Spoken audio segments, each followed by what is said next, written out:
जी हाँ, सीधे आप देख सकते हैं तस्वीरें संसद भवन के केंद्रीय कक्ष से। राज्यसभा के उपसभापति, लोकसभा स्पीकर अभिवादन स्वीकार करते हुए और लोक लेखा समिति के अध्यक्ष अधीर रंजन चौधरी जी भी आपको नजर आ रहे हैं। और कुछ ही क्षण में लोक लेखा समिति शताब्दी समारोह का ये दूसरे दिन का कार्यक्रम प्रारंभ होने वाला है और संसद टीवी इस कार्यक्रम की सीधी तस्वीरें आपके साथ लगातार साझा करता रहेगा।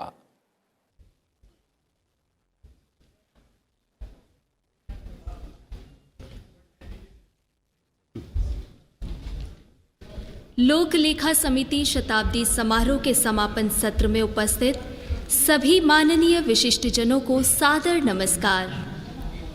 इस ऐतिहासिक 2 दिवसीय समारोह के समापन सत्र में मैं सबसे पहले अनुरोध करती हूं भारत की संसद की लोक लेखा समिति के माननीय अध्यक्ष श्री अधीर रंजन चौधरी जी से कि वह स्वागत भाषण प्रस्तुत करें।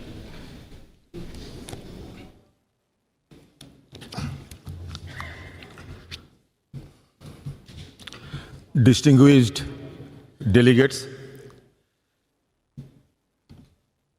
good morning to all of you. I think that we all are fortunate enough because for the last 2 consecutive days, Fortune himself is smiling upon us, and as a result of which we are all basking the dazzling sunshine in Delhi and really enjoying the pleasure of this capital. At this historic centenary celebrations of Public Accounts Committee is now drawing to a close. I would like to thank all those who have shared their perspective on different subjects we discussed in the last 2 days. It is gratifying to note that we have been able to achieve a consensus on a host of issues after such extensive discussions. I am extremely grateful to all the distinguished delegates and others attending the conference for your kind help and cooperation for the smooth and facile conduct of this conference. Your presence itself shows the significance of PAC in a democracy and our strong commitment to work towards strengthening it further. There is a saying in Sanskrit, Ano Bhadro Kradhu Yantu Bisata.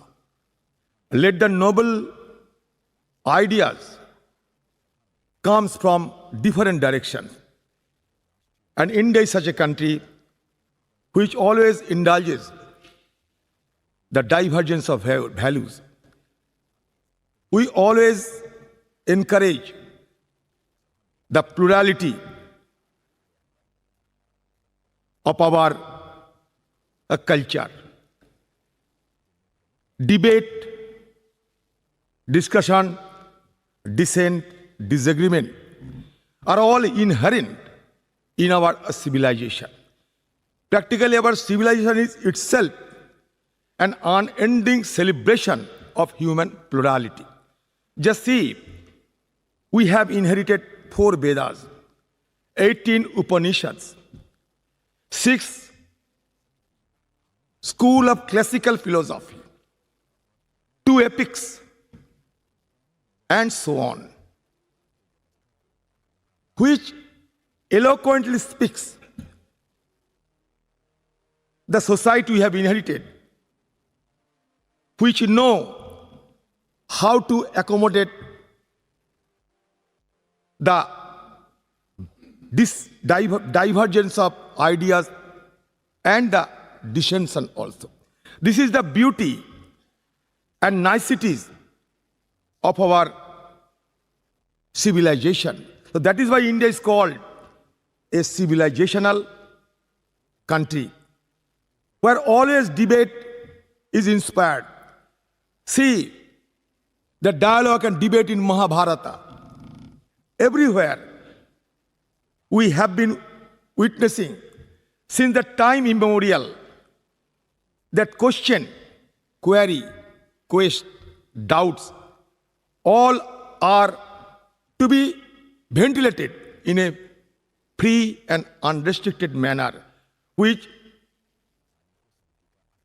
culminates into the enrichment of our civilization, our society, and our country itself.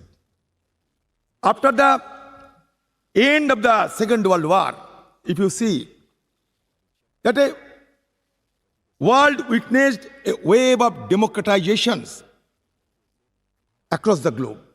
World witnessed that wave of democratizations. But the salient feature is that barring a few countries, democracy has not been flourished, thrived in a manner it was desired. But the exceptional feature of our country is that we have been continuing the essence of democracy for our last 7 decades. By dint of our democratic resilience, we have been able to carve out a niche in the Committee of Nations. There we have been always recognized as a democratic country. With all its deficiencies, failures, maybe. But in the Nehru's words, the mention of noble institution, that is our parliamentary democracy, still is being sustained because of these civilizational cultures we have inherited into our system. Our former Prime Minister Jawaharlal Nehru said that when society becomes more complex, the official apparatus grows tremendously, bureaucracy grows. Bureaucracy means a trained person doing a job, but as trained person fit into a huge machine, they become cogs and lose initiative and purpose. Any system of government which tends to become passive and static is bad. The parliamentary system of government, with all its failure, has the virtue that it can fit with the changing pattern of life. Yes, we are able to adopt the changing pattern of life. There lies the crux of our success. And PSC is such a glorious institution which acts as a formidable fulcrum of the noble Indian democratic system, which try to ensure, which exhaust all its resources in order to put in place checks and balances of our political system.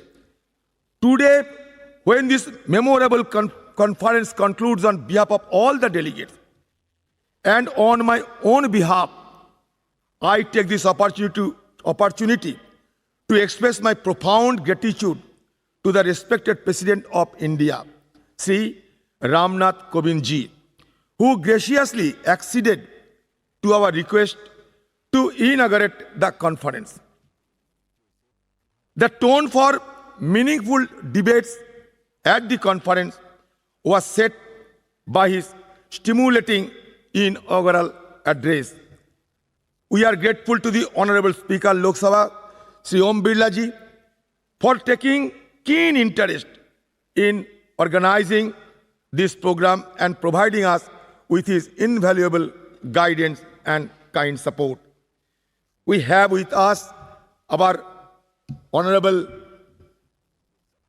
Harivansh Narayan Singh ji, who also once upon a time, remained in the PSC, I think led by Chandrasekhar ji. if I can memorize correctly, the setting up of first Public Accounts Committee in 1921 was a landmark in the chronicles of our parliamentary system, as it was the first pioneering step towards establishing financial control by the legislature over the executive. I would like to pay my tributes to those who contributed to the growth of PSC since its founding year, in particular those who steered the society in the initial stages. I am pleased to say that PSC from its very beginning became a major component in asserting legislative influence upon government. The committee achieved another milestone when it celebrated the Golden Jubilee in December 1971 on its successful completion of 50 years of service to the nation. The Golden Jubilee celebration of the Public Accounts Committee of Parliament was inaugurated by the then President of India, Sri V.V. Giri. I pay my humble tribute to all the parliamentarians who in the formative years of the PSC, with their wisdom and great caliber, worked tirelessly towards strengthening of this constitution. The caravan of all the democratic institutions of our country has been going on, and in the course of their journey, they are extracting the views, the divergence of millions of people of our country and the world at large. Because we never express our parsimonious attitude to accept any divergence of views from anywhere across the globe. During the last 2-day celebration, we discussed themes on 4 important sessions, namely functioning of PSC in present times, challenges and the way forward, realigning PSC's approach, collecting information from non-governmental sources, and assessing outcomes of programs, schemes, projects, implementation of recommendation of PSC, adherence to timelines and mechanism for strict compliance, PSC as a development partner focusing on strengthening of system and promoting good governance, impact of PSC, ensuring citizens' right to due process and value for taxpayers' money. The theme of all the sessions are of immense topical relevance to all democracies, more so for a parliamentary democracy like ours, which functions through an institutionalized system of checks and balances to secure good governance practices.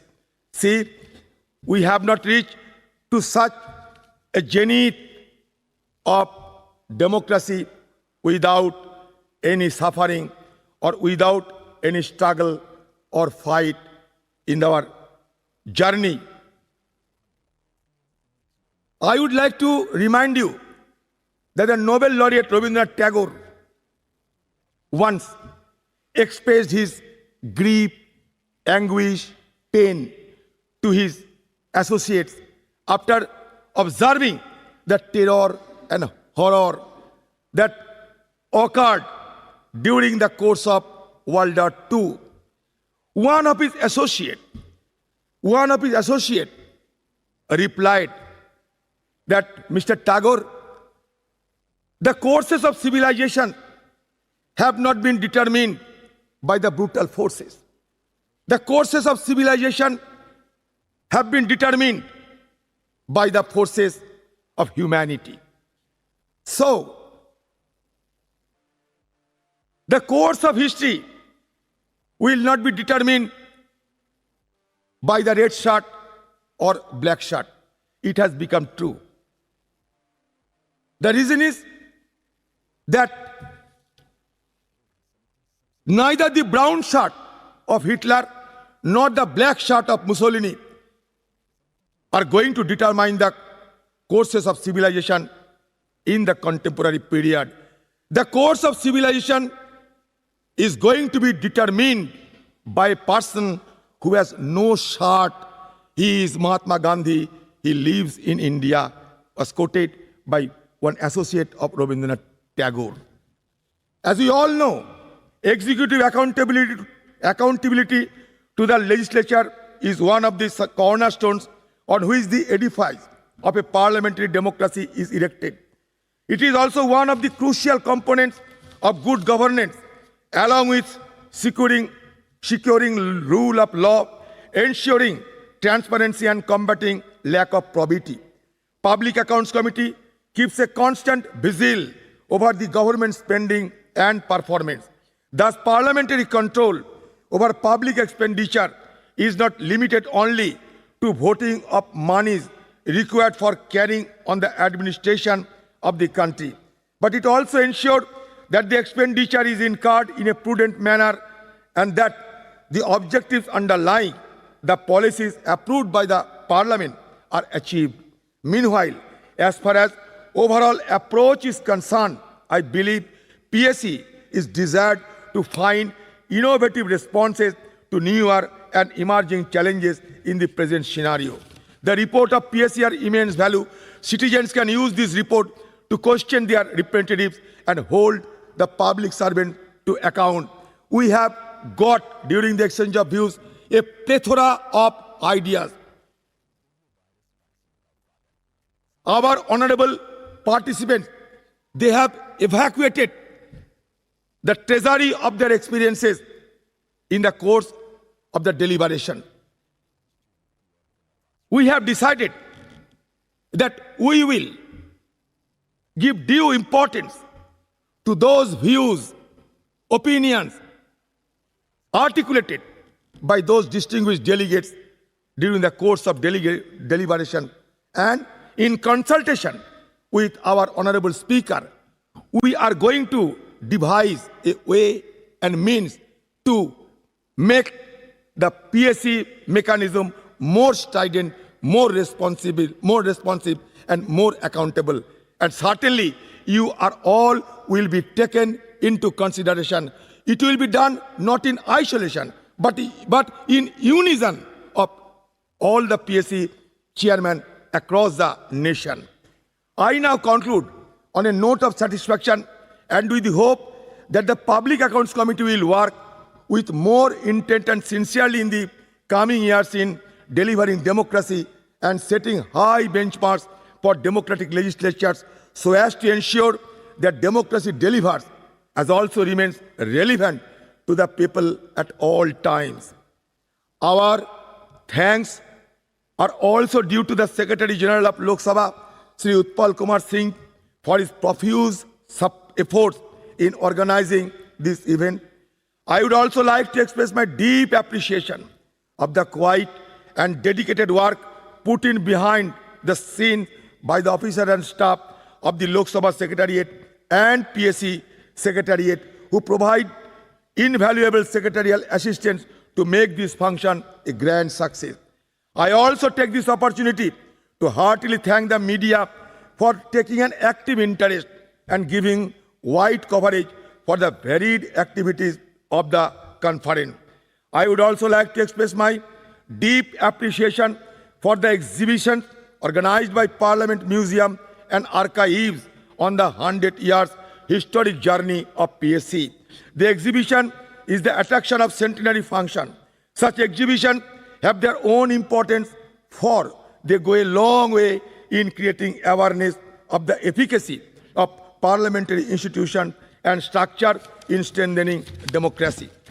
The success of this conference shows the dedication of our representative towards good governance and development. The active participation of delegates in the deliberation on different themes have made the discussions fruitful. It also reflects the sensitivity of our legislators towards public welfare. All the sessions are very interactive and interesting.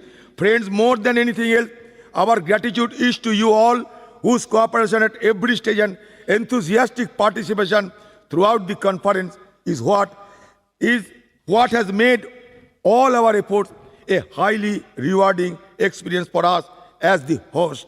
With this word, I heartily congratulate all of you on the centenary PSC and for your commitment to continue the good work in the same spirit which motivated the establishment for a century ago.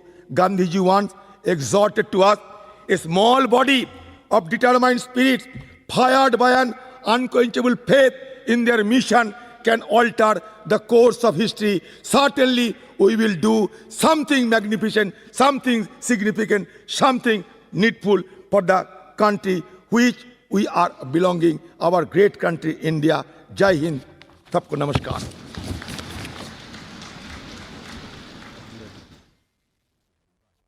धन्यवाद माननीय लोक लेखा समिति अध्यक्ष जी। अब मैं अनुरोध करती हूँ राज्यसभा के उपसभापति माननीय हरिवंश जी से कि वो सभा में उपस्थित सभी विशिष्ट जनों को संबोधित करें।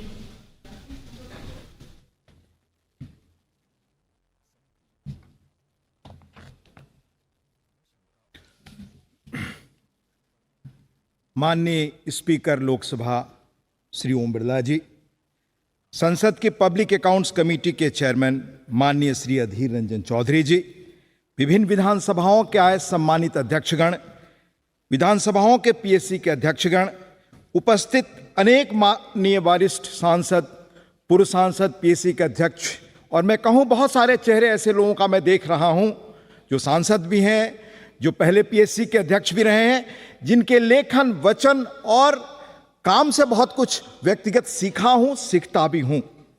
यहां उपस्थित इस अवसर पर राज्यसभा और लोकसभा के सेक्रेटरी जनरलगण, भाइयों और बहनों, मैं आभारी हूं माननीय स्पीकर साहब का, जिन्होंने इस मौके पर मुझे आपके बीच होने का अवसर दिया। पिछले 2 दिनों में आपके डेलिब्रेशंस में कितनी महत्वपूर्ण चीजें हुई, क्या चर्चा हुआ, वो हमने अभी माननीय अधीर रंजन जी से सुना। खासतौर से मेरी दृष्टि में पब्लिक अकाउंट्स कमेटी और राज्य की विधानसभाओं की ऐसी समितियां, इनकी भूमिका ऐतिहासिक है। अगर साथ जोड़ दें public estimate committee, public undertaking committee, तो कुल मिलाकर परमानेंट विजिलेंस सरकारी खर्चों पर सरकार को अकाउंटेबल बनाने का काम आप सब करते हैं। इस आयोजन के संदर्भ में मैं माननीय प्रधानमंत्री जी का संदेश पढ़ रहा था। बहुत ही महत्वपूर्ण है कि जिस अवसर पर यह आयोजन हो रहा है, यह लोक लेखा समिति के 1 सदी की यात्रा है। साथ ही भारत को जिन्होंने आधुनिक स्वरूप दिया, उस महात्मा गांधी का कुछ ही 1 आध वर्ष पहले हमने 150वीं वर्षगांठ मनाई, और आजादी की 75वीं वर्षगांठ, अमृत वर्ष हम यह मना रहे हैं।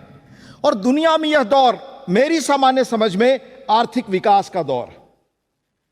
अगर आर्थिक बेहतरी हम कर पाए तो देश की नीति एक नए रूप में सामने आएगी।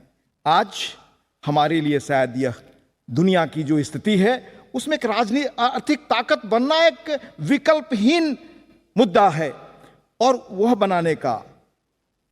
बनाने की क्षमता, उसकी देखरेख, वह खर्च जो सरकारी होता है, वह बहुत सोच समझकर, सावधानी से, विवेकपूर्ण, बुद्धिमत्तापूर्ण, औचित्यपूर्ण हो, उसके पीछे तार्किकता हो।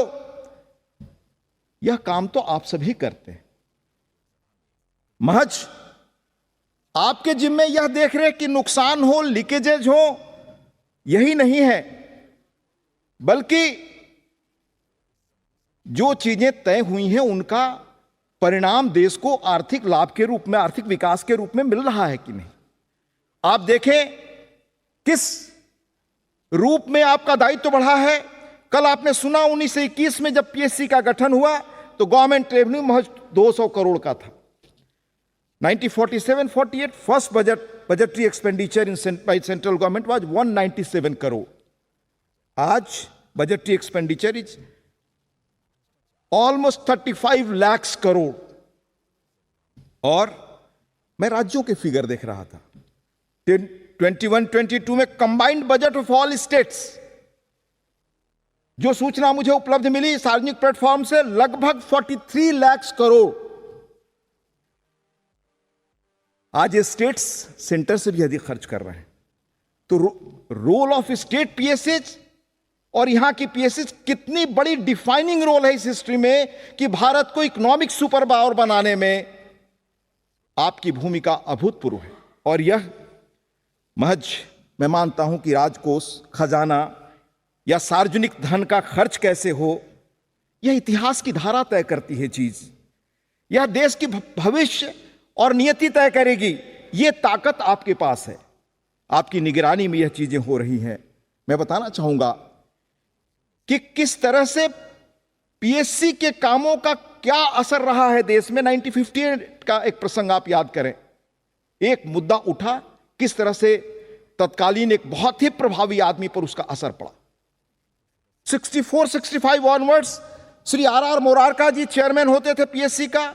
मैंने मेमोइर्स पढ़ा है चंद्रशेखर जी का। क्या पीएससी की ताकत होती थी, क्या प्रभावी रूप में वो भूमिका होती थी। हाल के वर्षों में पीएससी की रिपोर्ट्स ने किस रूप में देश में एक राजनीतिक चेतना फैलाई, उसका क्या असर हुआ, मैं उसमें नहीं जाना चाहता।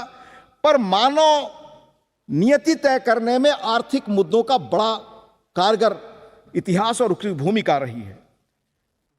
जो विचारों का दौर आया, जिसमें मानते हैं कि बहुत प्रभावी विचार के रूप में वामपंथ आया, उसके सबसे बड़े भाष्यकार ने कहा कि आर्थिक ताकतें ही इतिहास की धारा तय करती हैं।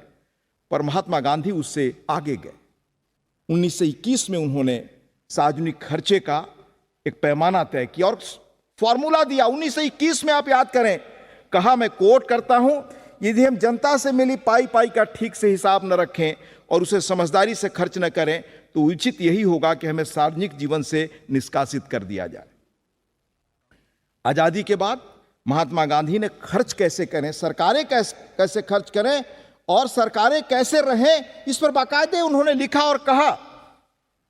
एक पंक्ति मैं सिर्फ उसमें से कोट करना चाहता हूं, सार्वजनिक सेवा भी सीजर की पत्नी की तरह संदेश से परे होनी चाहिए। यह हरिजन में 1946 में उन्होंने लिखा।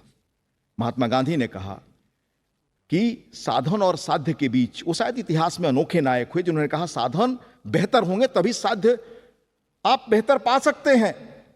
तो उस बेहतर साधन हो, ये सुनिश्चित करने का काम, आर्थिक खर्चे अपने उद्देश्य के तहत हो, ये करने का काम तो आप सबका है, पीएससी का। अगर कोई चीजें कहीं डेविएट कर रही हैं तो वो निगरानी में लाने, सचेत करने, सरकार को बताने, सुधार कराने का दायित्व तो आपका है।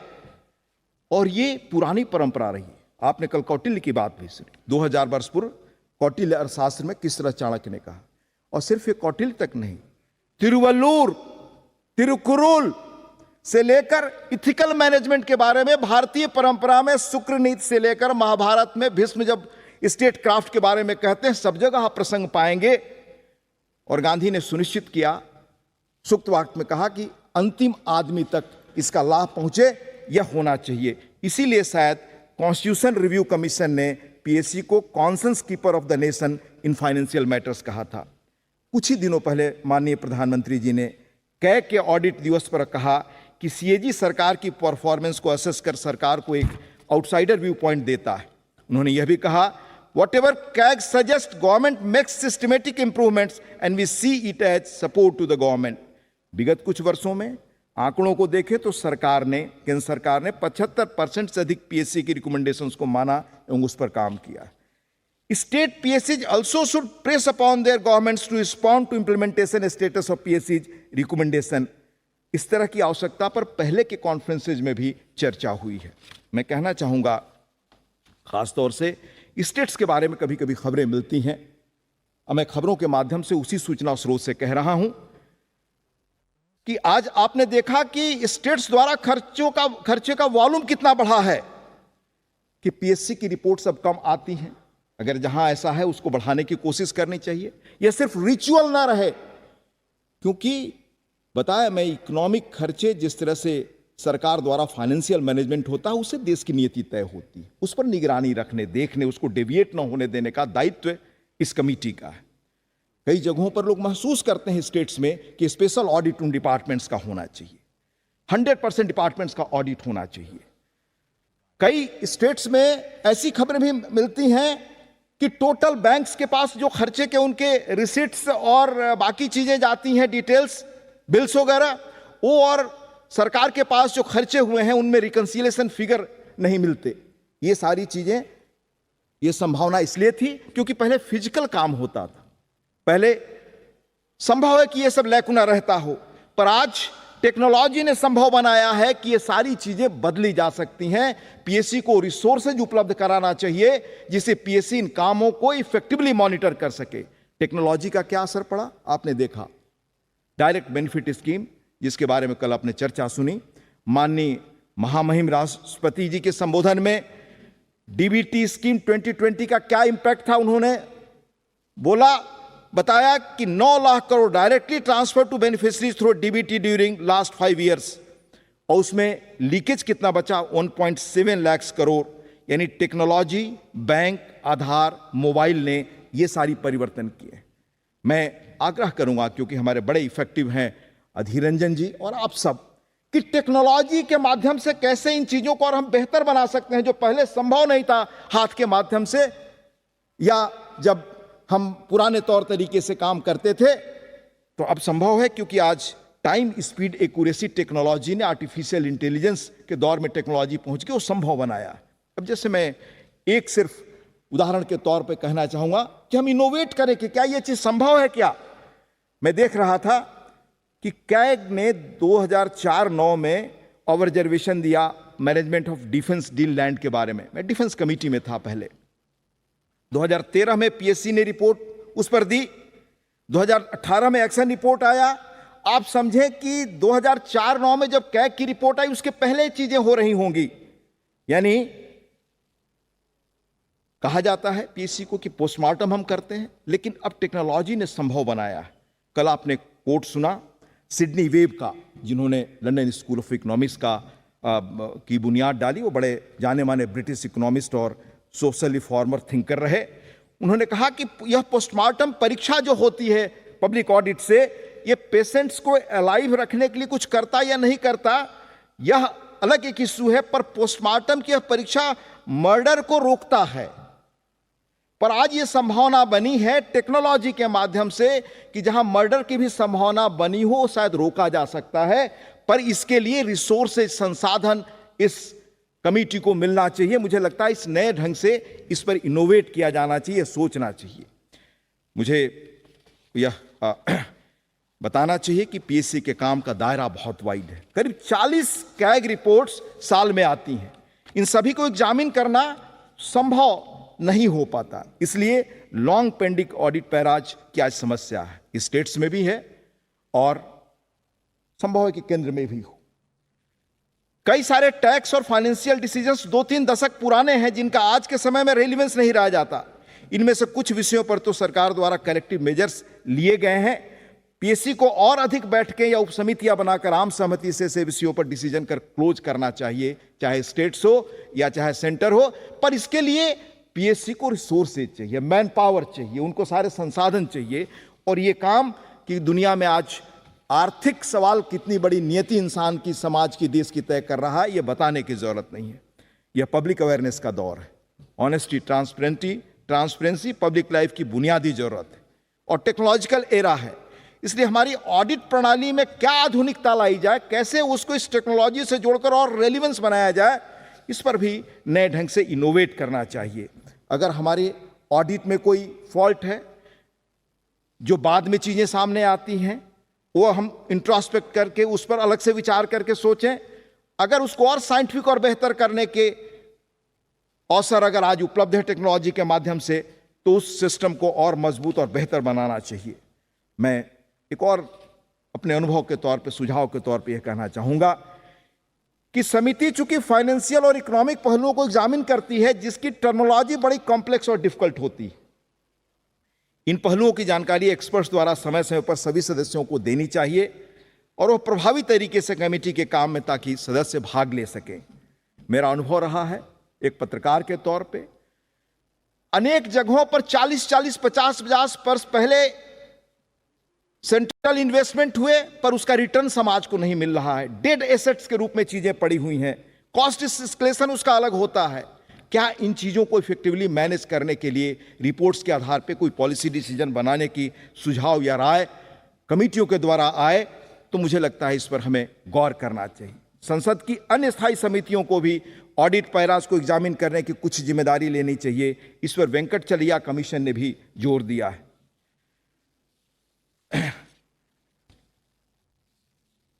मैंने पहले भी समय समय पर कानून न बनने के सोशियो इकोनॉमिक कॉस्ट के बारे में चर्चा की है।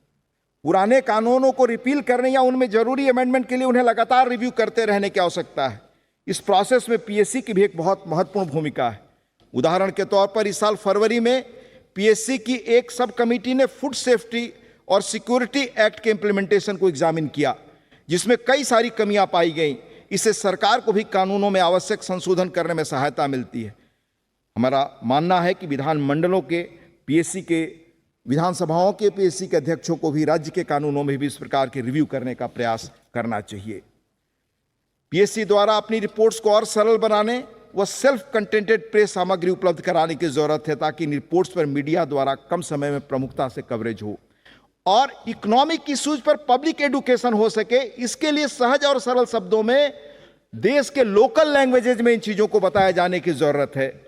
हम सबकी मिलकर यह जिम्मेदारी बनती है कि हम मौजूदा जो चैलेंजेज हैं उनका सामना करें और फ्यूचर में जो चैलेंजेज हैं उसके लिए देश को तैयार करें। हमें विश्वास है कि सेंट्रल और स्टेट की पीएससीज की जो बैठक हुई वह भारत की आज़ादी के अमृत वर्ष, वह पीएससी की शताब्दी शतक यात्रा पर वह आर्थिक रूप से भारत को बहुत मजबूत बनाने की दिशा में बड़ा कारगर होगी। इन शब्दों के साथ एक बार फिर मैं माननीय स्पीकर लोकसभा को, पीएससी अध्यक्ष को, आप सबको इस कॉन्फ्रेंस को ऑर्गेनाइज करने की बधाई देता हूं। कॉन्फ्रेंस के भविष्य के लिए मेरी बहुत शुभकामनाएं। धन्यवाद। जय हिंद।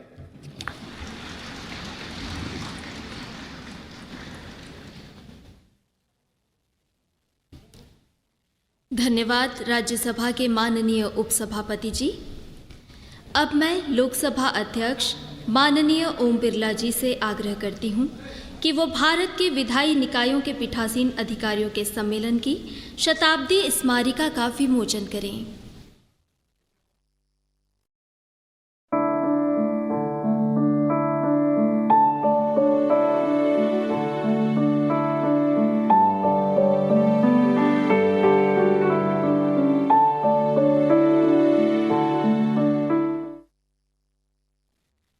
अब मैं लोकसभा अध्यक्ष माननीय ओम बिरला जी से अनुरोध करूंगी कि वो सभा को संबोधित करें।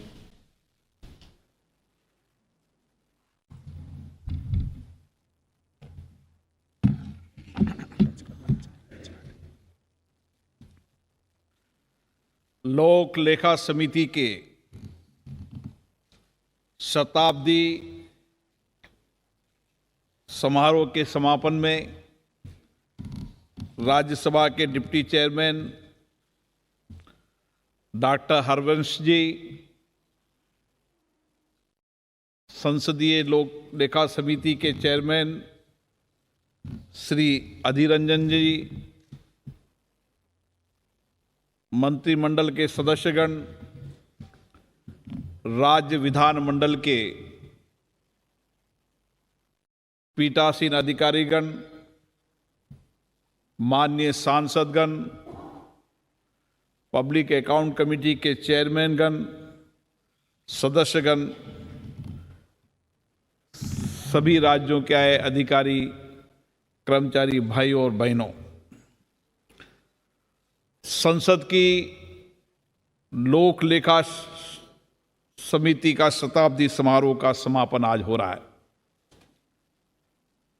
2 दिन तक समिति के कार्यक्रम पर व्यापक चर्चा की, गहन विचार मंथन किया और अपने अमूल्य अनुभवों को साझा किया, ताकि हम इन संसदीय समिति के माध्यम से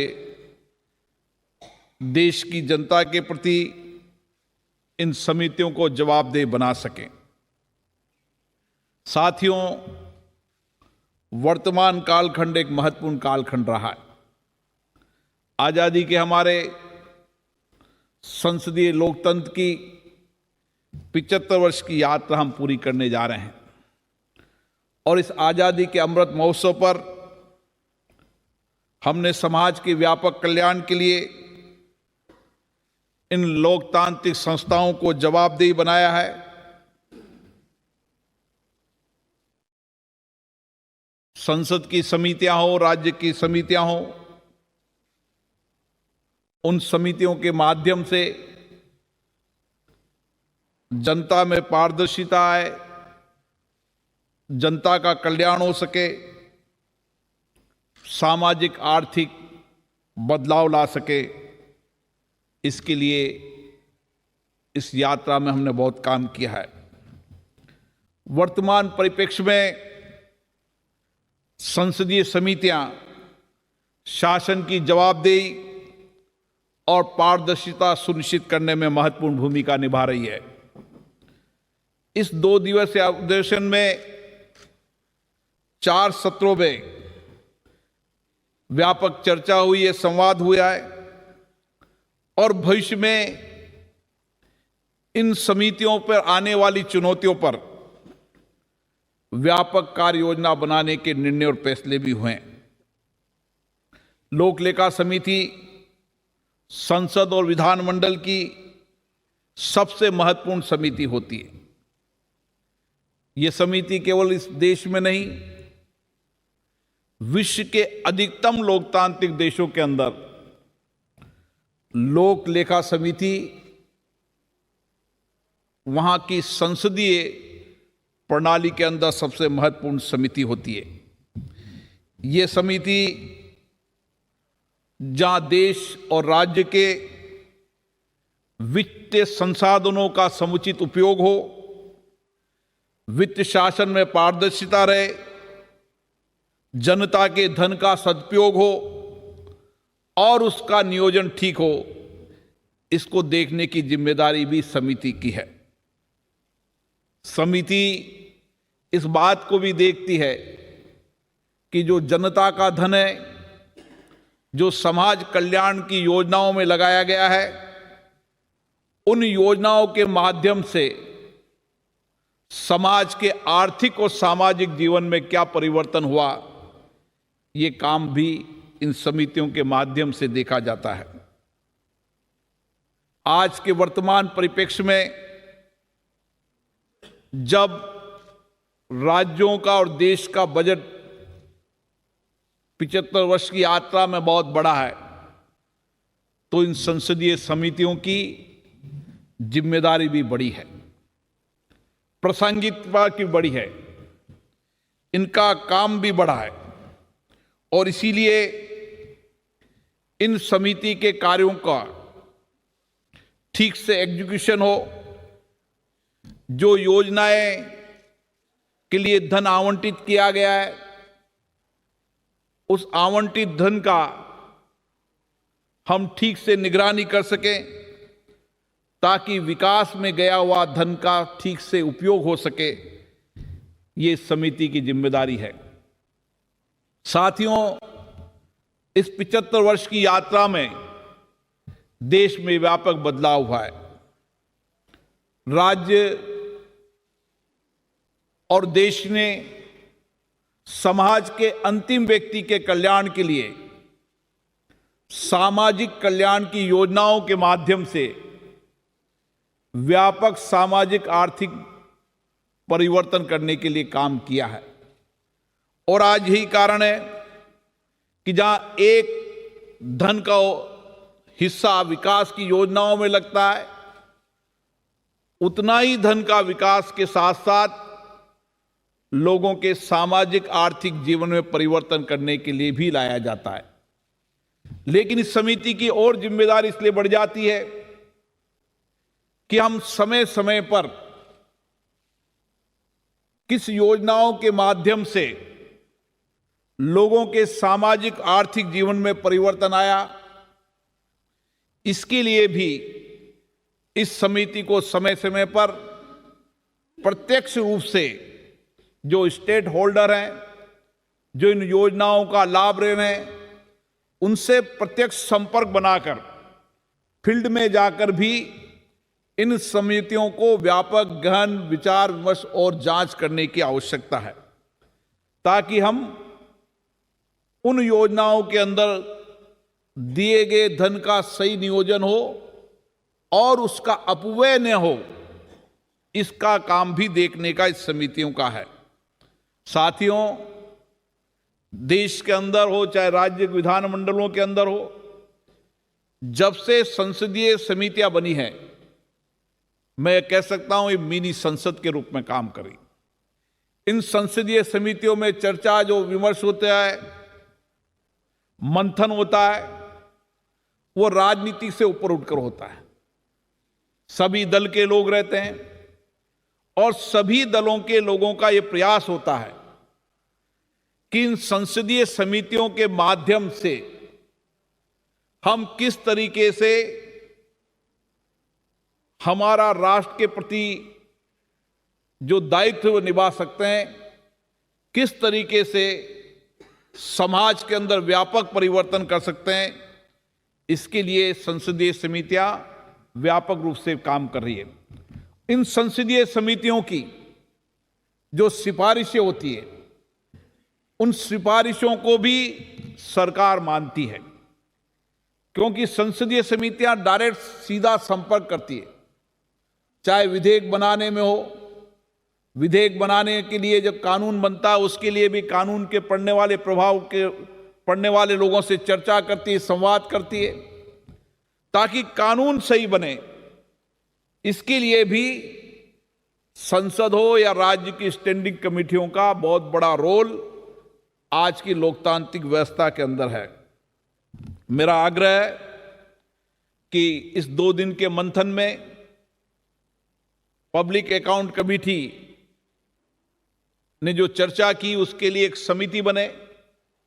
संसद के संसदीय कमेटी के चेयरमैन हो, राज्य की कमेटी के चेयरमैन हो, और जिन विषयों पर चर्चा मंथन हुई है, एक व्यापक कार्य योजना बनाई जाए, ताकि आने वाले समय के अंदर हम राज्यों के अंदर, केंद्र के अंदर वित्तीय अनुशासन को पालना कर सकें, वित्तीय अनियमितताओं को रोक सकें, जनता के धन का ठीक से उपयोग कर सकें और सामाजिक आर्थिक परिवर्तन के लिए लगाए गए धन का व्यापक अध्ययन कर सकें।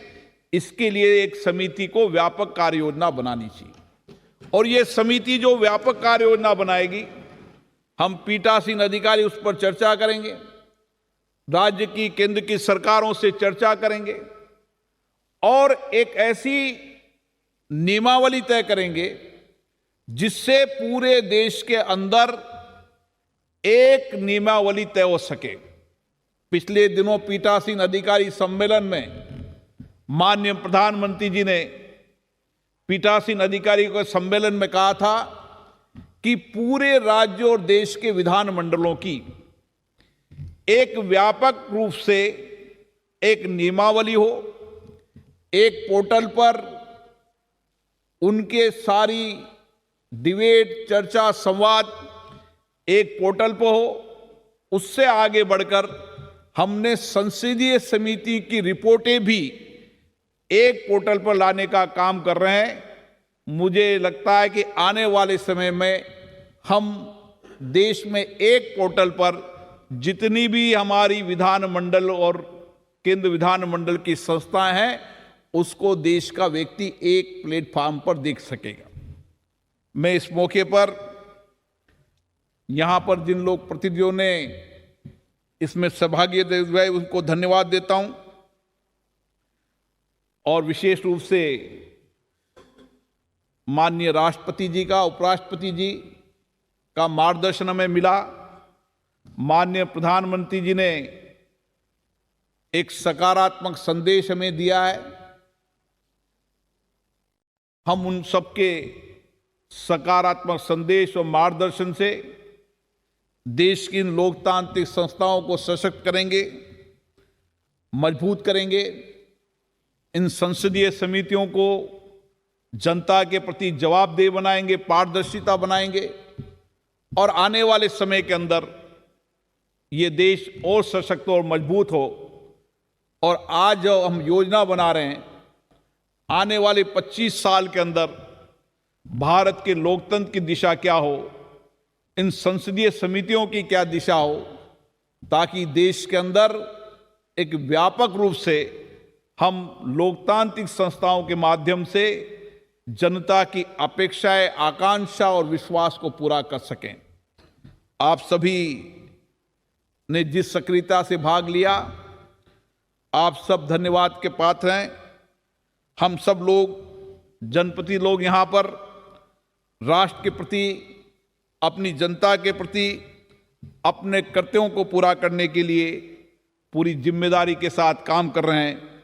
मुझे आशा है हम सबके सामूहिक प्रयासों से इस राष्ट्र को सर्वोपरि बना पाएंगे। दुनिया का सबसे बड़ा लोकतंत्र भारत है और आने वाले समय के अंदर भारत का लोकतंत्र दुनिया के सभी लोकतंत्रों को एक मार्गदर्शन की भूमिका निभा पाएगा। आप सभी को बहुत बहुत धन्यवाद। जय हिंद।